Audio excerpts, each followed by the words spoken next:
Atos capítulo 12. Eu imagino que você deseje que Deus fale ao seu coração, como já foi pedido em oração, mas o primeiro desafio para nós, irmãos, para que ouçamos a voz do Senhor através da palavra do Senhor, é dedicarmos a nossa atenção. E isso já na leitura do texto. A gente não pode esperar só, vou prestar atenção só a hora que o pastor começar a pregar. Então preste bastante atenção agora, acompanhe com atenção, com interesse, com expectativa a leitura da palavra. Atos 12, diz assim: por aquele tempo o rei Herodes mandou prender alguns da igreja para os maltratar. Mandou matar à espada Tiago, irmão de João.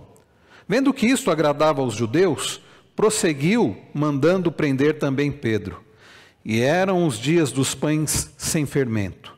Depois de prendê-lo, lançou-o na prisão, entregando-o a 4 escoltas de 4 soldados cada uma para o guardarem. A intenção de Herodes era apresentá-lo ao povo depois da Páscoa. E assim, Pedro estava guardado na prisão, mas havia oração incessante a Deus por parte da igreja a favor dele. Na noite anterior ao dia em que Herodes ia apresentá-lo ao povo, Pedro dormia entre 2 soldados, preso com 2 correntes. Sentinelas, junto à porta, guardavam a prisão. Eis, porém, que sobreveio um anjo do Senhor, e uma luz iluminou a prisão. O anjo tocou no lado de Pedro e o despertou, dizendo: levante-se depressa. Então as correntes caíram das mãos dele, e o anjo continuou: coloque o cinto e calce as sandálias. E ele assim o fez.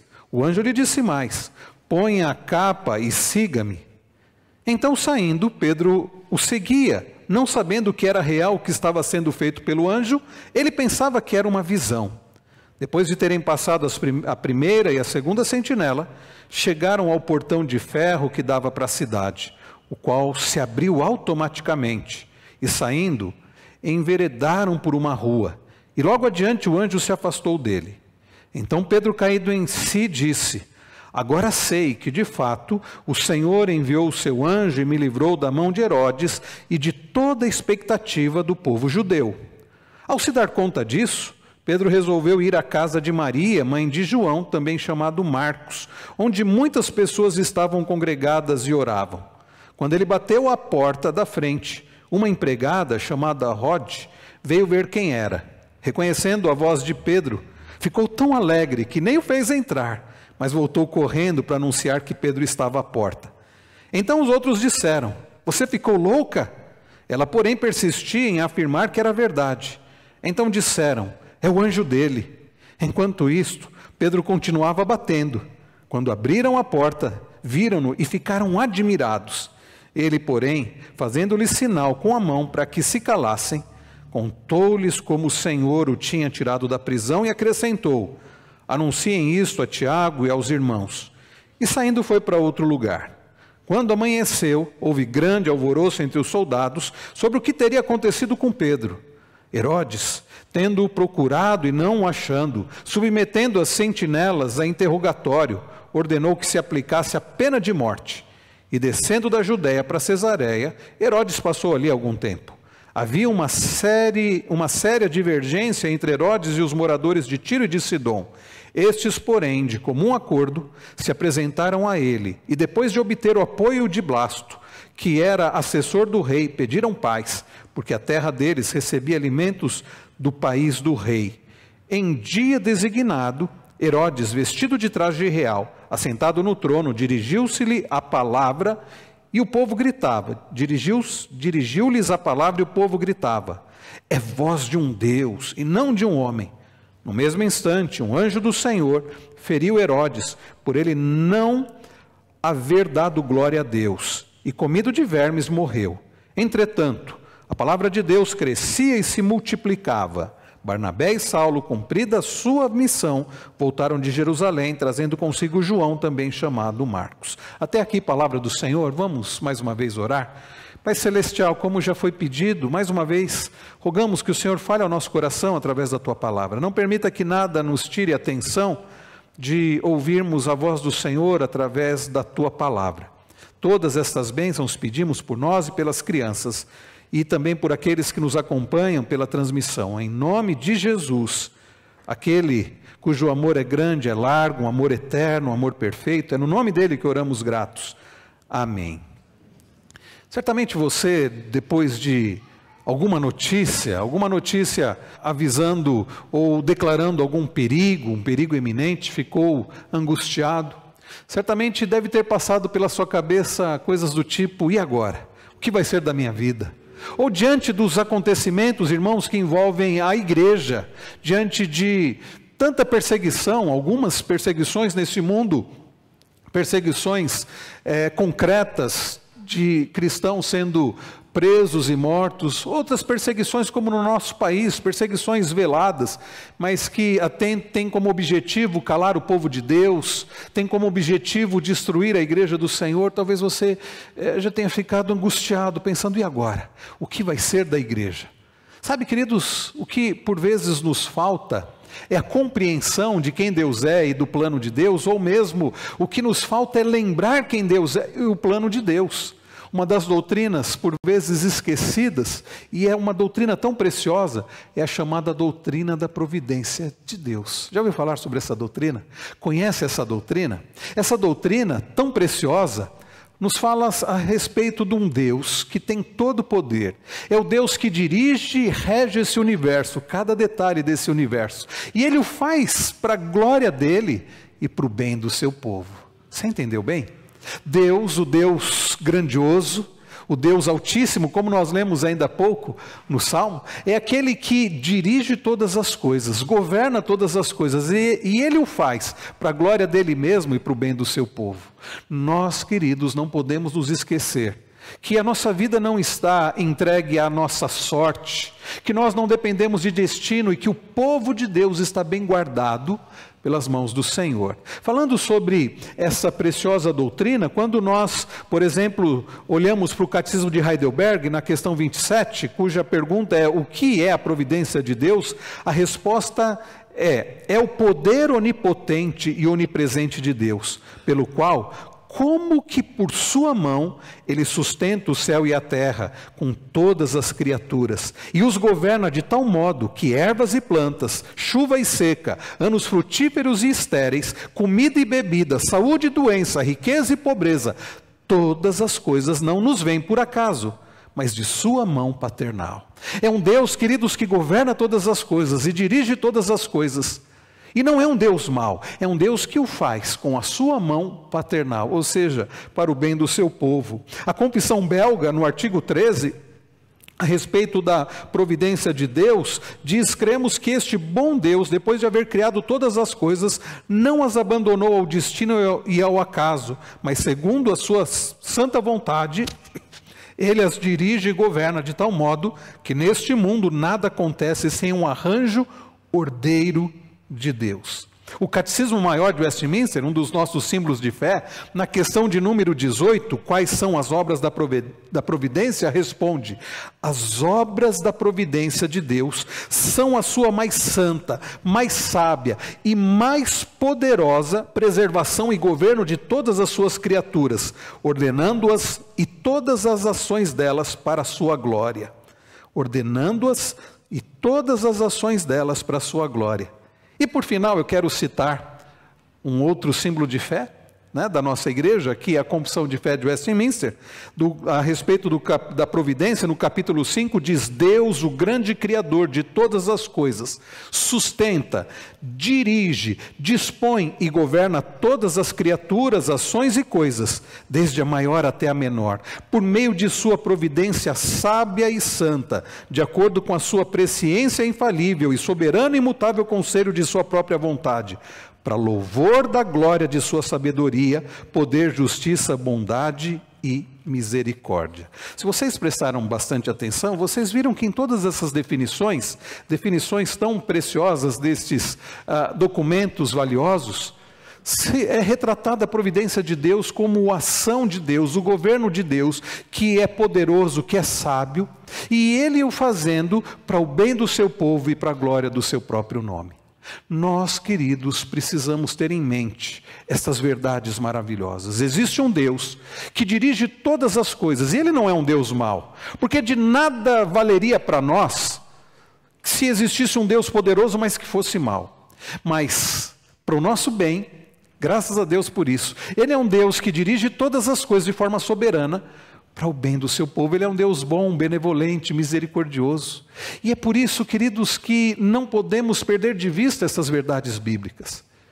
Deus conduz o seu povo. Nesta noite, queridos, ao olhar para o capítulo 12 do livro de Atos, capítulo que nós acabamos de ler, nós aprenderemos que Deus conduz providencialmente, ou seja, através da sua providência, o seu povo, a sua igreja em triunfo, mesmo em meio a perseguições e sofrimento, usando inclusive as nossas orações, e nada poderá impedir os propósitos ou o cumprimento dos propósitos do Senhor para a redenção do seu povo. Eu vou repetir. Nós vamos aprender, o resumo da mensagem desta noite é este: Deus, através da sua providência, conduz o seu povo de forma triunfal, mesmo em meio ao sofrimento e perseguições, usando inclusive as nossas orações, e nada poderá impedir o cumprimento do seu propósito, ou seja, a redenção do seu povo. Nós vamos aprender isso em 3 partes. A primeira delas é: Deus conduz o seu povo providencialmente em triunfo, mesmo em meio ao sofrimento e perseguição,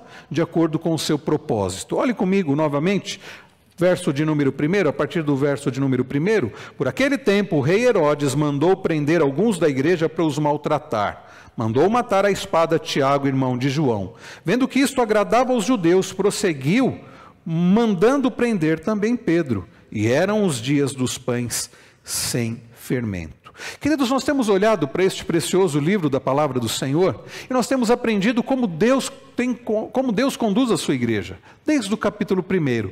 Quando nós lemos a respeito de Jesus, antes de subir aos céus, Jesus dizendo para os seus discípulos: vocês vão receber poder ao descer sobre vocês o Espírito Santo, e vocês serão minhas testemunhas, tanto em Jerusalém como Judéia e Samaria, até os confins da terra. Nós vimos, queridos, nós lemos sobre Jesus subindo aos céus, e nós lemos já no capítulo 2, o cumprimento das palavras de Jesus, em Pentecostes, o Espírito Santo descendo sobre eles, ali numa casa, num cenáculo, numa grande sala, que agora no capítulo 13 nós lemos a respeito daquele mesmo lugar, certamente, onde eles estavam naquela ocasião, e o Espírito Santo desce sobre a igreja do Senhor, capacitando a igreja do Senhor para o cumprimento do propósito do Senhor, o testemunho a respeito de Cristo. E o que nós temos visto, queridos, como vimos até o capítulo 12, até o capítulo 11 na semana passada, é o Senhor conduzindo a sua igreja, é o Senhor agindo por meio da sua igreja e na sua igreja. O que nós temos visto aqui em Atos é Jesus Cristo agindo, atuando. Você pode dizer: mas Jesus subiu aos céus. É verdade, mas Jesus continua agindo, Jesus continua trabalhando, Jesus continua, queridos, convertendo, Jesus continua transformando, Jesus continua atuando e dirigindo a sua igreja,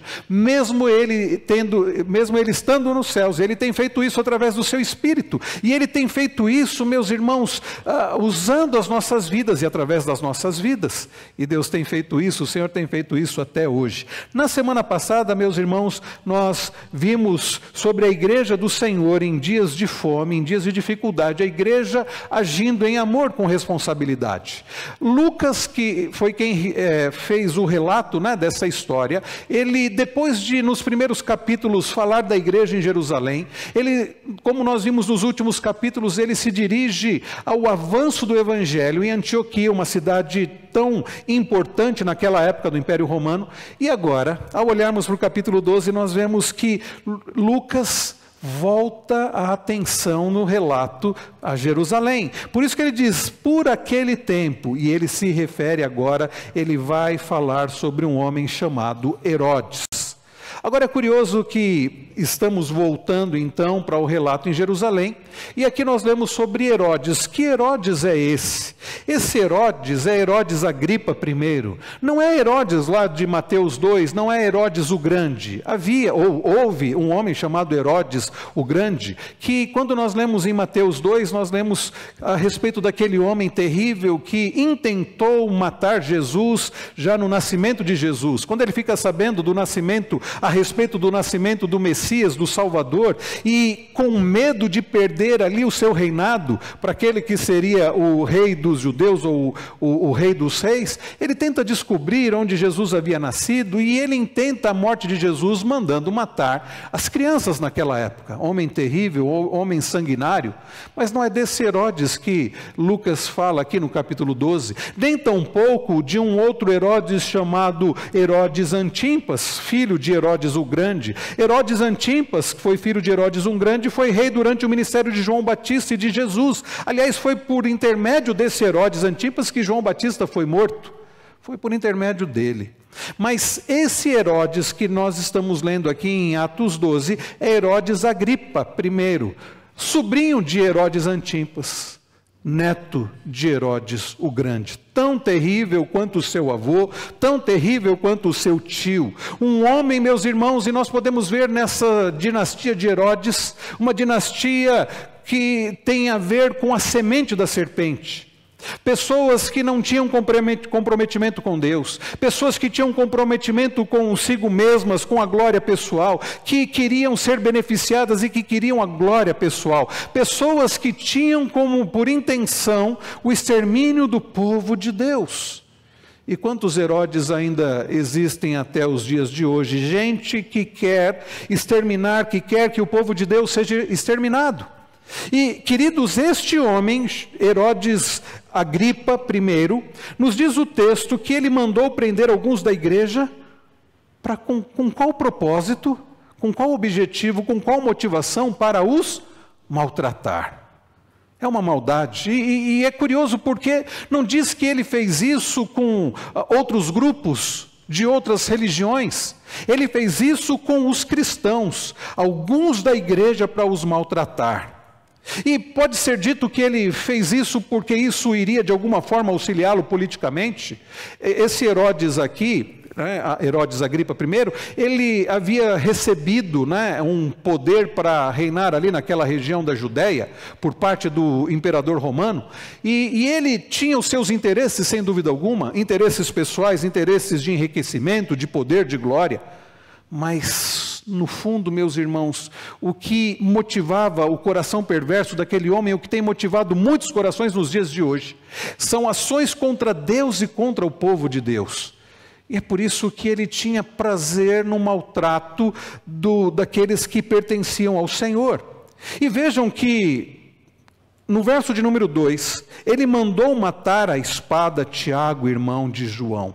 E assim como Herodes nós temos mais de um, Tiago também tem mais de um. Este Tiago é dito que era Tiago, irmão de João. Tiago, irmão de João, é esse Tiago que fez parte daquele grupo interno de discípulos, parte do trio dentre os 12 levados com Jesus no momento da ressurreição da filha de Jairo, levados com Jesus e Pedro e João até o Monte da Transfiguração. Era um homem, esse Tiago foi alguém que caminhou muito de perto com Jesus. Era alguém, meus irmãos, com bastante coragem, era alguém que caminhou com o Senhor, que aprendeu com o Senhor, era alguém consagrado, que deve ter sido uma pessoa muito talentosa. Ele foi apelidado por Jesus, junto com João, de Boanerges, que significa filho do trovão, irmão de João. E esse Tiago, meus irmãos, era alguém muito precioso, mas nos diz o texto que Herodes manda matá-lo, o que de fato acontece. E no verso 3 nós lemos: vendo que isto agradava aos judeus, prosseguiu mandando prender também Pedro. Herodes, ele fica animado porque a atitude de mandar matar Tiago agradou as pessoas, muitas pessoas, agradou aos judeus. Isso motivou Herodes a continuar com os maltratos com o povo de Deus. E não satisfeito com a morte de Tiago, ele manda prender Pedro. E Herodes tinha um plano, vocês viram aí nos versos de número 4 em diante, que ele lança na prisão. E ele deixa aquele homem muito bem guardado com a intenção de apresentá-lo ao povo depois da Páscoa. Era na época dos dias dos pães asmos ou pães sem fermento. na tradição judaica, e isso acontece até os dias de hoje, na religião judaica, havia o dia dos pães asmos e depois a celebração da Páscoa. E o que Herodes tinha como intenção era, depois daqueles dias e na Páscoa, apresentar Pedro, algo muito próximo ao que aconteceu, que foi feito com Jesus, não é verdade? E Herodes, já sabendo da fama dos cristãos de escaparem de alguma forma da prisão, sabendo do que havia acontecido com Jesus, que mesmo com toda aquela escolta e aquela pedra, ele sai do túmulo, sabendo do que havia acontecido com o próprio Pedro, ele faz algo interessante. Ele manda, ele desloca 16 pessoas, porque vejam, o texto diz 4 soldados, aliás, 4 escoltas de 4 soldados cada uma. 4 vezes 4, 16. Não que 16 homens ficassem ali ao mesmo tempo, mas eles se revezavam. Mas era muita gente, não era? E Herodes tinha esse propósito, certamente propósito também, de fazer Pedro passar ao fio da espada, Pedro ser morto. E talvez você fique pensando, como eu fiquei, por que é que Deus permite coisas desse tipo? O que aqueles homens estavam fazendo era propagar o Evangelho, pregar o Evangelho. Pense, por exemplo, em Tiago, alguém tão valoroso, alguém tão útil no reino de Deus. E o que acontece, irmãos? Deus permite a morte de Tiago. Faz sentido isso para você? Queridos, quantas coisas não fazem sentido na nossa mente, no nosso olhar limitado, e tantas vezes estão agarrados a este mundo, mas não nos parece fazer sentido a morte de Tiago. Tiago, meus irmãos, diz um comentarista bíblico, que era alguém que provavelmente estava na casa dos seus 30 anos de idade. Alguém que, apelidado de filho do trovão, alguém que era tão útil à igreja do Senhor naqueles dias, alguém cheio do Espírito Santo, mas Deus permite a sua morte. Porque vejam, nada foge ao controle de Deus. Não vejam aqui a morte de Tiago como algo que escapou ao controle de Deus, algo que foi uma vitória do diabo, que o diabo conseguiu vencer a Deus. Não pensem desta forma. Nenhuma morte, meus irmãos, neste mundo, ainda que nós não tenhamos respostas para cada situação, nenhuma morte foge do controle de Deus. Nós, queridos, nós lemos ainda há pouco no Salmo, que Ele é o Deus Altíssimo, Ele é o Deus que tem controle sobre todas as coisas. Mas ao mesmo tempo, queridos, se vocês prestaram atenção no Salmo que nós lemos, o salmista, no verso de número 5, diz: como são grandes, Senhor, as tuas obras, os teus pensamentos que profundos. Salmo 92, 5, que nós lemos no início do culto. As obras do Senhor e os pensamentos do Senhor são muito grandes, que fogem à nossa compreensão. Daí o apóstolo Paulo, lá em Romanos 11, dizer: profundidade das riquezas, tanto do conhecimento como da sabedoria de Deus, quão insondáveis são os seus juízos, inescrutáveis os seus caminhos, quem, pois, conheceu a mente do nosso Senhor? Irmãos, Deus, em sua providência, permite coisas que para nós por vezes não fazem sentido. Tiago, ele é morto, e é curioso porque Tiago, como eu disse, era alguém que poderia fazer tanto para o reino do Senhor. Você poderia, como eu por vezes já pensei, por que Deus não escolheu outra pessoa? Reverendo Derek Thomas, expondo esse texto, ele diz assim, porque quando ele vai falar dos possíveis Tiagos, ele diz que havia também Tiago, filho de Alfeu, que a Bíblia não diz nada mais sobre ele. E Derek Thomas diz: por que Deus não levou Tiago, filho de Alfeu, do qual nada sabemos? Quem sentiria falta de Tiago, filho de Alfeu? E aí depois ele complementa: eu gostaria de encontrar Tiago, filho de Alfeu, um dia e dizer a ele que eu acabei de falar isso. Na nossa mente às vezes passa isso. Hoje é dia dos pais. Eu me lembro logo que meu pai faleceu em 2013, isso me passou pela cabeça. Senhor, com tanta gente má nesse mundo, com tanta gente inútil, com tanta gente que vive a vida para prejudicar outras pessoas, por que meu pai, aos 66 anos de idade, que ao meu ver não era uma pessoa má? Questionamentos desse tipo passam pela nossa cabeça.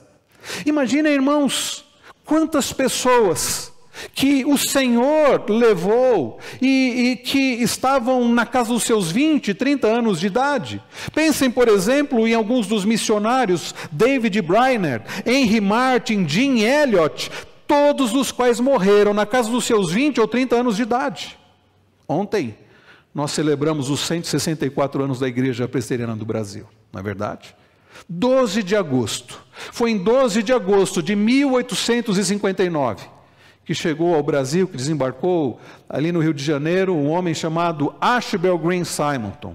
E ele chegou ao Brasil com 26 anos de idade. Está parando para pensar nisso. Chegou aqui solteiro, sem filhos, 26 anos de idade. Não sabia falar o idioma aqui, o português. E aquele homem, aquele jovem tão promissor, alguém que havia estudado, né, em Princeton, alguém que tinha um bom currículo, alguém que era academicamente muito bom, alguém que tinha a vida toda pela frente, que se ficasse inclusive nos Estados Unidos, poderia ser tão promissor, financeiramente falando, mas ele, tocado pelo Espírito Santo, através do seu professor Charles Hodge, ele entendeu que ele deveria entregar a sua vida para missões e ele escolheu justamente o campo aqui no Brasil. Agora imagina o que era o Brasil em 1859. E ele chega até esta terra com tanta dificuldade, mas ele se empenha e ele trabalha. E nos 8 anos que ele passou aqui, ele fez tantas e tantas coisas. Durante um dos seus períodos de férias, ele volta aos Estados Unidos e ele se casa com Ellen Murdoch. E ele volta casado e pouco tempo depois ela engravida e no nascimento da sua filhinha, Ellen, a sua esposa, acaba tendo complicações e ela vem a óbito. E aquilo devastou o Simonton. E agora estava Simonton aqui num país tão distante da sua terra, e sem a sua esposa e com uma filhinha ali recém-nascida para criar. Aquele homem, meus irmãos, viveu dias tão difíceis. Eu estava lendo o diário dele, inclusive hoje lendo o diário dele, e lendo ele falando sobre a morte da sua esposa, como isso dilacerou o seu coração, mas ele nunca perdeu a sua confiança no Senhor. E foram as últimas palavras, um pouco antes de falecer, as palavras da sua esposa, onde ela dizia que ela estava firme no Senhor e que ela estava preparada. Foi isso que trouxe conforto ao coração daquele jovem. Ele chegou aqui com 26 anos de idade, em 1859. E em 1867, com 34 anos de idade, em novembro ele contraiu uma febre. É levado a São Paulo, é tratado, medicado, mas nada resolveu. Em dezembro de 1867, com 34 anos de idade, apenas 8 anos trabalhando aqui no país, Deus o leva. E eu fiquei pensando, não há como não pensar nisso. 8 anos que aquele homem passou por aqui. Ele fundou a Igreja Presbiteriana do Rio de Janeiro, ele fundou a imprensa evangélica, um jornal evangélico, ele iniciou um seminário. Quantas coisas aquele jovem fez em 8 anos, que talvez ao longo de meu ministério, mais de 15 anos, eu não tenha nem chegado próximo. E a pergunta que vem à mente é por quê? Por que, queridos, Deus leva um homem tão promissor assim, um jovem tão promissor? A resposta é porque Deus tem seus propósitos. Por que Deus levou a Tiago? Porque Deus tinha os seus propósitos. Irmãos queridos, nós não podemos achar que a morte de um servo do Senhor seja um fracasso. Nós não podemos achar que Deus ama menos alguém porque Ele permite, Ele o leva ainda na sua mocidade. Olhe, por exemplo, para o texto, diz que Deus leva Tiago, permite a morte de Tiago e preserva a vida de Pedro. E por que Deus faz isso? Será que Deus amava mais a Pedro do que a Tiago? Aliás, eu fico pensando se fosse o contrário, se Deus tivesse permitido a morte de Pedro e tivesse preservado a vida de Tiago, alguns diriam, mas é claro, Pedro negou a Jesus. Mas percebam, e eu creio que é claro que intencionalmente Deus preserva a vida de Pedro, que tempos depois vai ser martirizado também, mas para não pensarmos que o amor de Deus para com Tiago fosse menor do que o amor de Deus para com Pedro.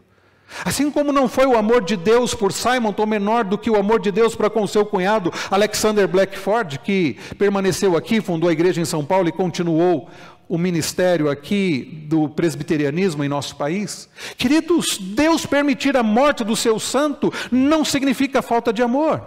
Aliás, se nós formos avaliar as palavras do apóstolo Paulo, que diz, porquanto para mim o viver é Cristo e o morrer é lucro, para nós, meus irmãos, para o servo do Senhor, a morte é glória.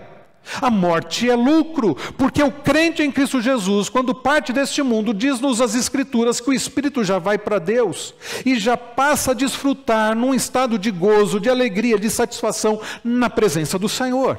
Ainda que algo incompleto, porque o seu corpo está aqui. Na consumação, haverá a ressurreição do corpo e a união do corpo com o espírito. Mas já é, meus irmãos, um estado de gozo, de glória. Então não pensemos que a morte de Tiago, nem a morte de Simonton, nem a morte de tantos servos do Senhor ainda na sua mocidade, tenha sido algo prejudicial para eles. Não foi. E assim como a morte de Pedro, tempos depois, também não foi prejudicial ao servo do Senhor. Mas, queridos, como nós podemos equalizar, como nós podemos, então, entender o sofrimento dentro dos propósitos do Senhor? Deus permite a prisão de Pedro. E não era a primeira vez que Pedro estava passando por isso. Pedro já havia sido preso juntamente com João, lá no Sinédrio. Deus tem os seus propósitos. O que nós precisamos entender aqui, meus irmãos, eu espero que vocês entendam isso, aprendam isso. Deus tem como propósito, por vezes, passarmos pelo sofrimento, para que de alguma forma nisso Deus seja glorificado. E o propósito maior do Senhor, que vejam, não é o nosso bem-estar material ou físico, não é, queridos, vivermos uma vida de conforto, mas o propósito maior do Senhor, que é o plano da redenção, e inclusive nos fazendo mais parecidos com Cristo, para Deus cumprir os seus propósitos. Então, irmãos, o sofrimento na vida do crente, o sofrimento na vida da igreja do Senhor, não é em vão, não é acidente. Ao longo da história, nós vemos Deus permitindo o sofrimento na vida do seu povo. Quando o povo vai parar no Egito, aliás, um pouco antes, por que o povo vai parar no Egito, né? Pensem, por exemplo, na vida de José, vendido como escravo pelos seus irmãos, odiado dentro de casa. Por que Deus permite uma coisa dessa?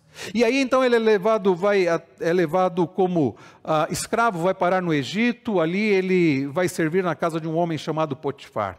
E como é que ele serve naquela casa? Com fidelidade, com excelência, por amor a Deus e em respeito àquele homem chamado Potifar. E ele serve com tanta excelência que aquele homem o coloca como administrador de todas as coisas. E aí vem a mulher de Potifar assediá-lo. E José diz assim: como eu pecaria contra o meu Deus e contra o meu senhor, Potifar? E o que acontece? Você conhece a história, ele é caluniado. Aquela mulher diz que ele é que a havia assediado, e Potifar vai acreditar nas palavras dela, e José é levado para a prisão, é lançado na prisão. Ali ele é esquecido por um tempo, e em nada, meus irmãos, na história daquele homem, nada daquilo era descuido de Deus, era maldade de Deus, nada. Tudo estava dentro de um propósito maior do Senhor, e José não sabia disso, sem dúvida alguma, os detalhes, mas quando Deus o coloca como o segundo maior do Egito, e os seus irmãos vão até o Egito em busca de comida, providência de Deus, José diz assim: o mal que vocês intentaram contra mim, Deus transformou em bem. A ideia ali não é que Deus conduziu todas as coisas para o bem, a ideia é essa. De forma, queridos, que quando Paulo escreve em Romanos, capítulo 8, verso 28, que todas as coisas cooperam para o bem daqueles que amam a Deus, todas as coisas significam todas as coisas. Quando nós olhamos para o sofrimento do povo no Egito, nada daquilo foi em vão. Quando nós lemos sobre os 40 anos de peregrinação no deserto, nada daquilo foi em vão. Quando nós lemos sobre o que o povo passou na terra prometida, nada foi em vão. Quando nós lemos, por exemplo, queridos, quando Deus permite o cativeiro do povo do reino do norte para os assírios, aquilo também não foi em vão. Aquilo não foi descuido do Senhor. Quando nós lemos a respeito do cativeiro do povo de Deus pela Babilônia, nós lemos, por exemplo, em Daniel 1, que foi Deus quem entregou ao rei ali nas mãos e ao povo de Deus nas mãos de Nabucodonosor. Nabucodonosor foi apenas um instrumento nas mãos do Senhor. Assim como Herodes, assim como o próprio Satanás não foge do controle de Deus. E quando o mal acontece, de alguma forma Deus conduz para a glória dele, para o bem do seu povo. Olhe para a história de Jó e você verá que ainda que Jó não conhecesse o capítulo 42 do seu livro, Deus estava conduzindo tudo para um bem e para um propósito maior. Nós lemos, queridos, no verso de número de número 5, e assim Pedro estava guardado na prisão. Mas havia oração incessante a Deus por parte da igreja a favor dele. E na noite anterior ao dia em que Herodes ia apresentá-lo ao povo, Pedro dormia entre os dois soldados, preso com 2 correntes. Sentinelas junto à porta guardavam a prisão. Percebam, irmãos queridos, que Deus conduz o seu povo. Deus conduz o seu povo, por vezes permitindo, queridos, o sofrimento. E Deus que conduz o seu povo, por vezes permitindo o sofrimento, Ele tem o seu controle, Ele tem os seus propósitos. Se por um lado Ele permite a morte de Tiago, por causa dos propósitos dele, muitos dos propósitos do Senhor são secretos, não tente entender a todos. Mas por outro lado, Ele tem um propósito na vida de Pedro, de ainda usar a vida do seu servo. E é por isso, queridos, que nós lemos na continuação do texto, verso 7. Eis, porém, que sobreveio um anjo do Senhor, e uma luz iluminou a prisão. O anjo tocou ao lado de Pedro e o despertou, dizendo: levante-se depressa. Então as correntes caíram das mãos dele, e o anjo continuou: coloque o cinto e calce as sandálias. E ele assim o fez. O anjo lhe disse mais: põe a capa e siga-me. Então, saindo, Pedro o seguia, não sabendo que era real o que estava sendo feito pelo anjo. Ele pensava que era uma visão. Olha que interessante, irmãos. Se Deus permitiu a morte de Tiago, porque Deus tinha um propósito nisso. Deus tinha um propósito de continuar usando a vida de Pedro por mais um tempo aqui. E Deus envia o seu anjo. E o anjo do Senhor liberta Pedro daquela prisão. E é curioso porque em meio àquelas cadeias, em meio às sentinelas, Pedro estava dormindo. E alguns comentaristas escrevem sobre isso, colocando até essa curiosidade: por que é que Pedro conseguia dormir? Será que você conseguiria dormir numa situação como essa, sabendo que possivelmente logo em seguida você seria entregue, poderia ser morto, e possivelmente no que dependesse de Herodes era isso que iria acontecer? Mas Pedro está dormindo, confiando certamente na providência do Senhor. E ele, acordado pelo anjo, o anjo dá um cutucão ali ao lado de Pedro, na preula, a palavra ali é preula, do grego, e aquilo deve ter doído um pouco em Pedro, e ele despertou, mas Pedro estava meio sem entender o que estava acontecendo. Pedro já tinha recebido uma visão do Senhor, os irmãos lembram, nós vimos a visão que Deus deu a ele, daquele lençol dos animais, e Pedro talvez tenha pensado: será que é mais uma visão? Ele fica ali meio sem entender, eles vão saindo, e Deus o liberta de uma maneira ali tão extraordinária. E quando chega, meus irmãos, no verso de número 11, diz: então Pedro, caindo em si, disse: agora sei que de fato o Senhor enviou o seu anjo e me livrou da mão de Herodes e de toda a expectativa do povo judeu. Foi quando eles passaram a primeira, segunda sentinela, conforme diz o verso 10, e eles saíram por uma porta que dava na cidade. E aí o anjo, terminada a missão daquele anjo, o anjo foi embora. O anjo só tinha aquela missão de libertar Pedro da prisão. E é ali que Pedro entende: opa, ele nem precisou dizer: olha, me belisca aqui para ver se isso é real mesmo, se é um sonho ou uma visão. Pedro entende que tudo aquilo estava acontecendo. Pedro entende que aquilo era um livramento do Senhor. Percebam, irmãos, Deus em sua soberania e providência, Ele guia a sua igreja, Ele permite sofrimentos e Ele permite livramentos também, na execução do seu plano maior. E vejam, a partir agora do verso de número 12, nós vamos aprender uma segunda lição. Se na primeira lição nós lemos que Deus conduz o seu povo em triunfo, permitindo inclusive sofrimentos na condução do seu povo e inclusive livramentos, em segundo lugar, meus irmãos, Deus conduz o seu povo em triunfo, usando inclusive as orações do seu povo. Percebam que no final do versículo de número 5, nós lemos que tudo aquilo estava acontecendo. Tiago havia sido morto, Pedro estava preso, guardado na prisão. Mas o que diz o texto? Vamos ler juntos aí o final do verso 5? Mas havia oração, todos juntos, mas havia oração incessante a Deus por parte da igreja a favor dele. Agora, olhem, a partir do verso de número 12, ao se dar conta disso, Pedro resolveu ir à casa de Maria, mãe de João, também chamado Marcos, onde muitas pessoas estavam congregadas e faziam o quê, meus irmãos? Oravam. Isso nos lembra Atos 2, que as pessoas, se os irmãos Se lembram, lá em Atos 2 diz que eles haviam ficado, Jesus havia dito para eles ficarem em Jerusalém. Em Atos 2 diz que eles estavam reunidos orando. Eles estavam reunidos orando. Quando Atos 2 diz, ao cumprir-se o dia de Pentecostes, estavam todos reunidos no mesmo lugar. E no final de Atos 1 nós lemos, lá em Atos 1 nós lemos que eles estavam reunidos num cenáculo. Alguns estudiosos acreditam que aquele lugar, ali era o point da igreja, né? E que possivelmente foi onde Jesus se reuniu com seus discípulos para a última ceia, ou para instituir a ceia do Senhor ali por ocasião da Páscoa. É possível. Fato é, meus irmãos, que a igreja do Senhor, como nós temos visto ao longo de todo o livro, ou até então no livro de Atos, era uma igreja que perseverava unânime nas orações. Diante daqueles acontecimentos, diante da morte de Tiago, diante da prisão de Pedro, o que o povo de Deus fez? Orou. O que o povo de Deus passou a fazer? Orar. Isso é muito importante, porque parece que a igreja se esqueceu dessa preciosidade que é a oração.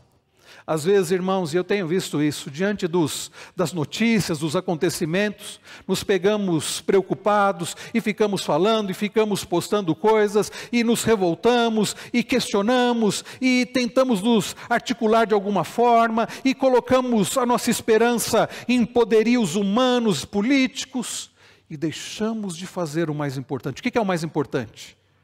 Buscar ao Rei dos Reis, o Senhor dos Senhores, e colocar a nossa causa, colocar a nossa vida, colocar a nossa família, colocar a igreja diante do Senhor em oração. Por vezes, queridos, a oração tem sido a última coisa.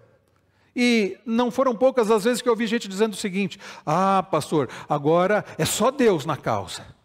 Agora é só Deus? Sempre foi só Deus. Agora eu preciso orar, que se Deus não agir, não tem mais jeito. Se Deus não agir, nunca vai ter jeito.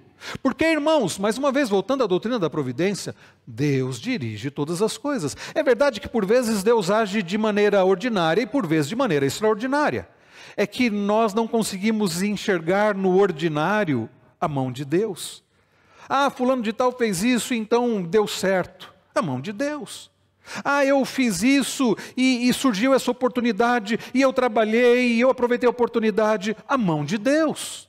Nós, queridos, parece que enxergamos o agir de Deus somente nas coisas extraordinárias. O livramento de Pedro foi o agir de Deus.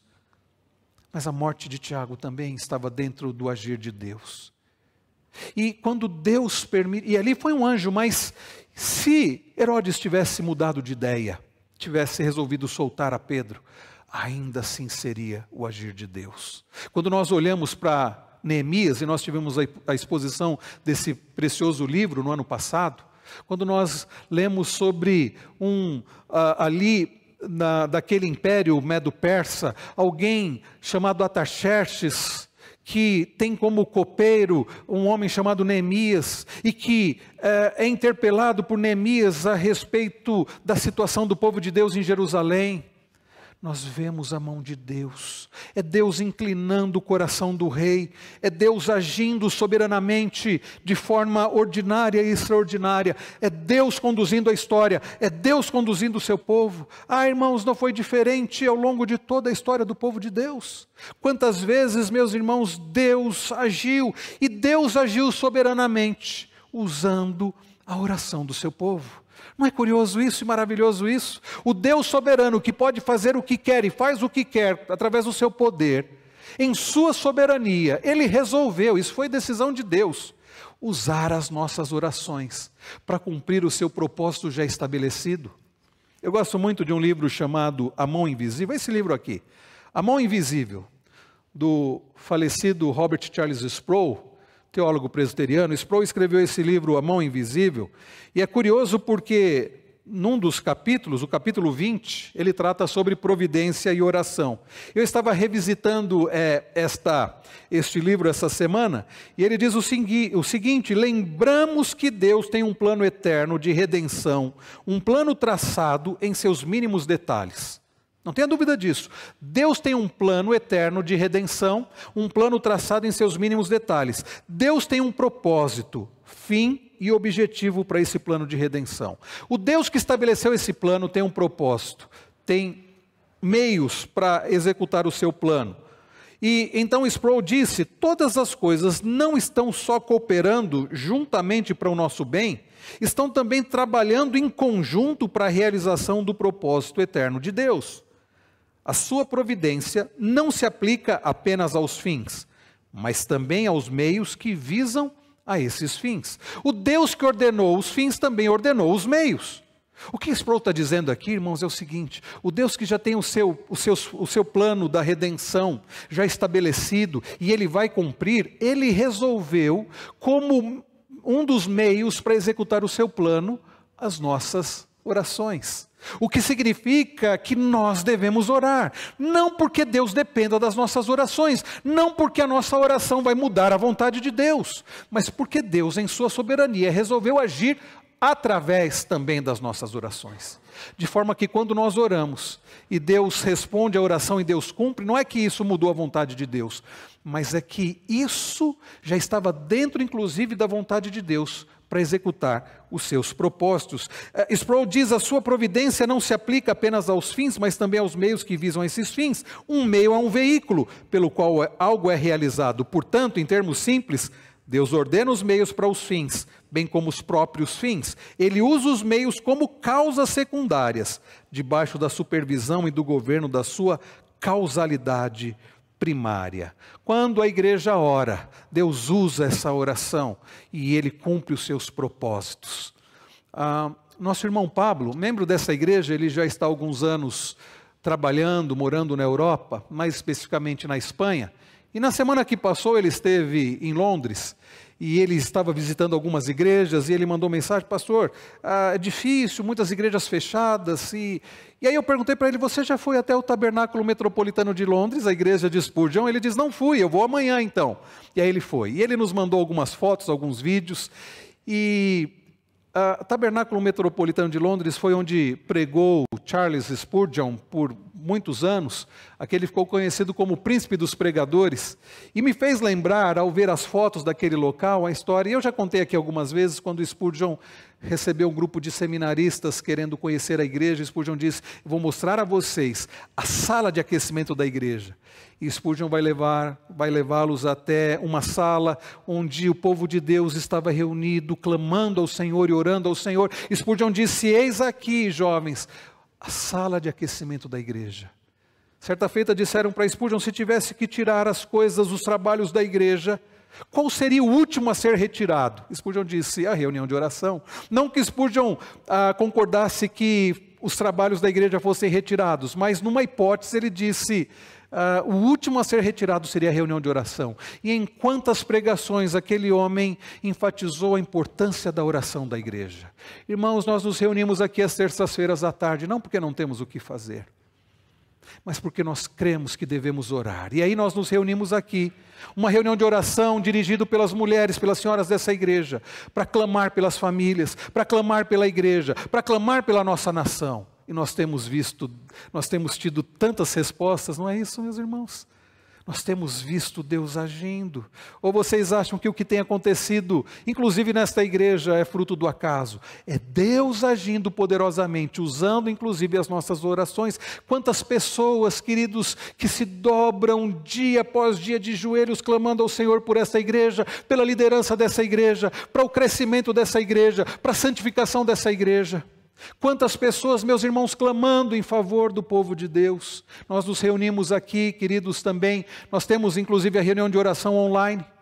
Quarta-feira passada somente eu e André, reunidos online para orar. E eu fiquei pensando, as pessoas não têm talvez noção da importância que é clamar ao Senhor. Nós nos reunimos aqui às quintas-feiras para estudar a palavra do Senhor e oramos também. E devemos, queridos, continuar orando, porque Deus, em sua soberania, na sua providência, resolveu usar a oração do povo de Deus para executar os seus propósitos redentores, redentivos e abençoadores. E nós vemos no texto que Deus vai usando a oração da igreja. E quando nós olhamos no verso de número 13 em diante, Pedro chega ali, e quando ele bateu a porta da frente, uma empregada chamada Rode foi ver quem era. Reconhecendo a voz de Pedro, ficou tão alegre que nem o fez entrar, mas voltou correndo para anunciar que Pedro estava à porta. Alguns textos da Bíblia, eu não sei, reverendo, isso se é pecado isso, mas alguns textos da Bíblia eu leio e às vezes eu fico dando risada, porque eu acho que Lucas intencionalmente, né, registra, não deixa passar alguns detalhes, porque é de fato inusitado e engraçado.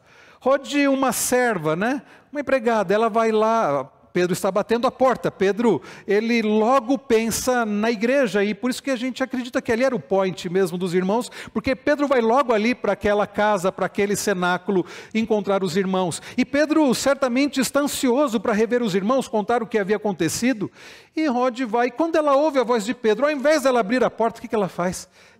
Ela deixa Pedro na porta e vai contar para os irmãos lá, olha, é Pedro, e Pedro está lá na porta, batendo e fica lá esperando, e é curioso também, meus irmãos, a reação dos irmãos, verso 15, então os outros disseram, você ficou louca?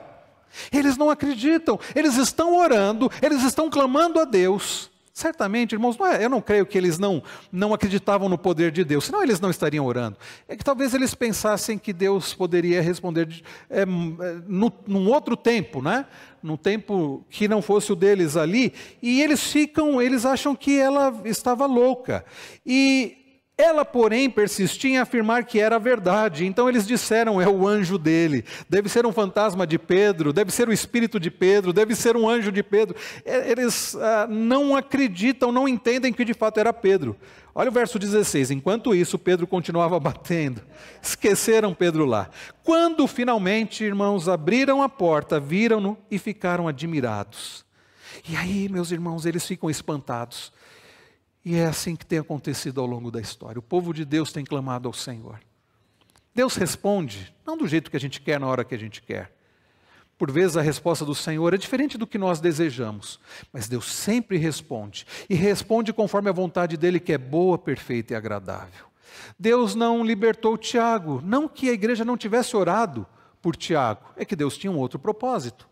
Mas Deus resolveu libertar Pedro porque estava dentro dos propósitos do Senhor. E os irmãos ficam maravilhados, e ao longo da história tem sido assim. A igreja do Senhor, o povo do Senhor tem clamado ao Senhor. E Deus tem respondido, e por vezes ficamos maravilhados. Isso tem acontecido entre nós. Isso eu creio que tem acontecido na sua vida. E se não tem acontecido, você precisa orar mais. Você precisa crer mais. Deus, queridos, é o Todo-Poderoso que rege o universo, que dirige todas as coisas e que resolveu usar as nossas orações. Você já desanimou, já parou de orar por aquele seu filho? Por aquele seu cônjuge? Por aquela sua situação? Achou que não tem mais jeito? Creia no Senhor, não desista de clamar ao Senhor, porque se aquilo estiver dentro do propósito do Senhor, Ele vai realizar, e você vai ficar maravilhado. Vai dizer como o salmista, lá no Salmo 126, quando o Senhor restaurou a sorte de Sião, ficamos como quem sonha. E eles ficam admirados, maravilhados, deve ter havido não pouco burburinho, que Pedro tem que dizer assim, gente, chega, fiquem quietos um pouco, deixa eu contar para vocês o que aconteceu. E então, meus irmãos, nós lemos a partir do verso, no verso de número 17, ele, porém, fazendo-lhes sinal com a mão para que se calassem, contou-lhes como o Senhor o tinha tirado da prisão e acrescentou, anunciem isto a Tiago e aos irmãos, e saindo foi para outro lugar. Irmãos queridos, Deus, em sua soberania, dirige o seu povo, a sua igreja, e Ele resolveu usar as nossas orações, portanto vamos orar. E para encerrar, queridos, a terceira lição, Deus conduz o seu povo em triunfo, e nada poderá impedir o cumprimento dos seus propósitos redentivos para com o seu povo. Olhem comigo a partir do verso 18. Quando amanheceu, houve grande alvoroço entre os soldados sobre o que teria acontecido com Pedro. Herodes, tendo procurado e não achando, submetendo as sentinelas a interrogatório, ordenou que se aplicasse a pena de morte. E descendo da Judéia para Cesareia, Herodes passou ali algum tempo. Herodes, meus irmãos, quando fica sabendo de que Pedro não estava mais lá, que Pedro havia sido liberto da prisão, ele fica revoltado. E ele interroga os soldados. Aqueles 16 homens não tinham muito o que falar para Herodes. Eles não entendiam certamente. Alguns acreditam que Deus anestesiou aqueles soldados no momento da libertação de Pedro pelo anjo. Não sabemos, o fato é que eles não tinham respostas para dar. Herodes então manda matar aqueles 16 homens. Herodes, que mais ficava ali em Jerusalém, diz que ele desceu para a Judéia, para Cesareia. e ficou ali um tempo. Vejam a partir do verso 20, havia uma séria divergência entre Herodes e os moradores de Tiro e Sidom. Esses, porém, de comum acordo se apresentaram a ele, e depois de obter o apoio de Blasto, que era assessor do rei, pediram paz, porque a terra deles recebia alimentos do país do rei. Em dia designado, Herodes, vestido de traje real, assentado no trono, dirigiu-lhes a palavra, e o povo gritava: é voz de um Deus e não de um homem. No mesmo instante, um anjo do Senhor feriu Herodes, por ele não haver dado glória a Deus, e comido de vermes, morreu. Percebam, irmãos, que Herodes, aquele homem que Deus havia permitido, que na instrumentalidade e soberania do Senhor, aquele homem havia feito Tiago ser morto e Pedro ser preso. Deus que usa inclusive pessoas más, como ele usou Nabucodonosor, como ele usou os assírios, como ele usou os babilônicos, e depois tratou e puniu esses povos maus, essas pessoas más.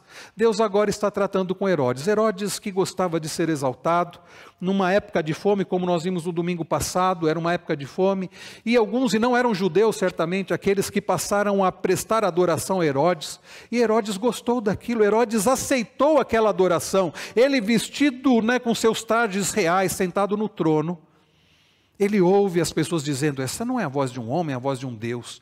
E ele gostou de ser tratado como um Deus. E ali, meus irmãos, Deus trata com ele. E é curioso que Flávio Josefos, um historiador judeu, descreve isso. E fala da morte de Herodes. Enquanto ele fazia um discurso, ele sente fortes dores abdominais e ele é levado para o palácio. E dias ou horas depois ele morre por causa de vermes no seu intestino. E que morte terrível deve ter sido. E eu fico pensando, irmãos, quantos Herodes ao longo da história têm se levantado, achando que poderão acabar com o povo de Deus. Deus permite que façam mal, porque mesmo o sofrimento, como nós vimos, no meio do povo de Deus, tem como propósito abençoador e não exterminador. Mas Deus continua com a sua obra. E vejam o que diz, meus queridos, o versículo seguinte. Vamos ler juntos, verso 24. Entretanto, a palavra de Deus crescia e se multiplicava. A prisão de Pedro, a morte de Tiago, a morte de Estevão, nada disso, meus irmãos, impediu o crescimento da igreja do Senhor. Porque quem conduz o seu povo é Deus. E o que Deus permite não tem como propósito impedir o crescimento do seu povo, não tem como propósito impedir a realização da sua obra, mas tem como propósito a glória dele e o bem do seu povo. E a despeito de toda aquela oposição e perseguição, a obra do Senhor continuou. Por isso eu quero dizer para você, e eu encerro falando isso, que você não precisa temer os acontecimentos, as ameaças, nem mesmo os sofrimentos e nem mesmo a morte. Vocês prestaram atenção no que nós cantamos ainda há pouco? Romanos 8, a partir do verso 35. Quem vai nos separar do amor de Deus? Será tribulação, angústia, perseguição, fome, nudez, perigo ou espada?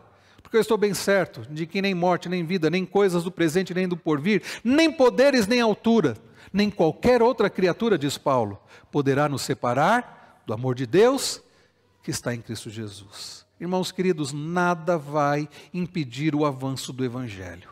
O Deus que conduz a sua igreja soberanamente, conduz com poder e com sabedoria. Por vezes não vamos entender o sofrimento, a perseguição, mas não fiquemos amedrontados, nem temerosos. Deus sabe o que está fazendo. A morte do seu santo não é em vão, e Deus vai continuar a sua obra. Simonton foi levado pelo Senhor com 34 anos de idade. Quase 100 anos depois da morte dele, quase 160 anos depois da morte dele, olha a igreja presbiteriana como está. Nada pode impedir o avanço do Evangelho, e nada vai impedir. Sabe qual é a boa notícia? Deus vai continuar conduzindo a sua igreja. Deus vai continuar conduzindo em triunfo a sua igreja, mesmo Ele permitindo dificuldades, perseguições que provavelmente vão aumentar.